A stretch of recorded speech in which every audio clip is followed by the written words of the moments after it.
बिस्मिल्लाहिर्रहमानिर्रहीम। अस्सलाम वालेकुम दोस्तों मां तव्हां सभिनी खे पंहिंजे चैनल ते भली कार थो चवां। दोस्तों अॼोके वीडियो में मां तव्हां ॿुधाईंदुसि त PPHI में जॉब्स आयूं आहिनि जिन में अप्लाई कीअं करियूं, अप्लाई करण छा तरीक़ा आहे। वीडियो शुरू करण खां पहिरियां मां तव्हांखे गुज़ारिश कंदो आहियां जेकर तव्हां चैनल ते नवां आहियो त चैनल खे सब्सक्राइब करियो, उन सां गॾु घंटी जे बटन ते क्लिक करियो। दोस्तों अचो त हलूं था पाण वीडियो तरफ़। सभ खां पहिरियां तव्हांखे वेबसाइट खोलणी आहे PPHISN.org/careers। उन खां पोइ तव्हां पंहिंजी ईमेल एड्रेस ॾियणी आहे, पासवर्ड ॾियणो आहे। जेके तव्हांजो अकाउंट ठहियल आहे त मथे जेका तव्हां वीडियो में लिंक ॾिसी रहिया आहियो उन ते क्लिक करे तव्हां पंहिंजो अकाउंट ठाहे सघो था। उन खां पोइ लॉगिन ते क्लिक करणी आहे। लॉगिन ते क्लिक करण सां पोइ तव्हांजे साम्हूं हीअ जेके नौकरियूं आहिनि उहे सभई ओपन थी चुकियूं आहिनि। इन नौकरियुनि जी लिस्ट आहे। तव्हां जंहिं जॉब में अप्लाई करणु चाहियो उन जे साम्हूं तव्हां ईंदव।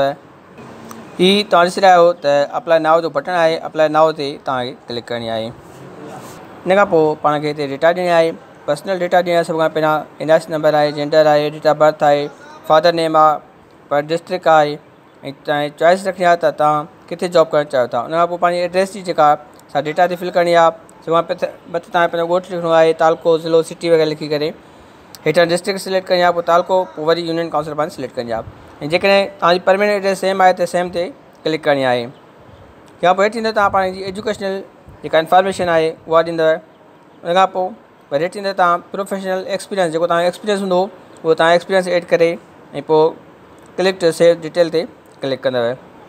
जेका पोइ तव्हां पंहिंजी स्किल्स लिखंदव हेठां। तव्हांजी स्किल्स जेका आहे कहिड़ी डेटा रिपोर्टिंग आहे, जीअं मिसाल तौर ते तव्हांजो कमु हूंदो उन हिसाब सां स्किल हूंदी, उनखे 1 खां 10 ताईं जेको आहे तव्हां रैंक जेको आहे ॾेई सघो था। उन खां पोइ प्रीव्यू ते क्लिक कंदव। प्रीव्यू ते क्लिक करण खां पोइ तव्हां हिते क्लिक कंदव ऐं आख़िर में अप्लाई ते क्लिक करिणो आहे।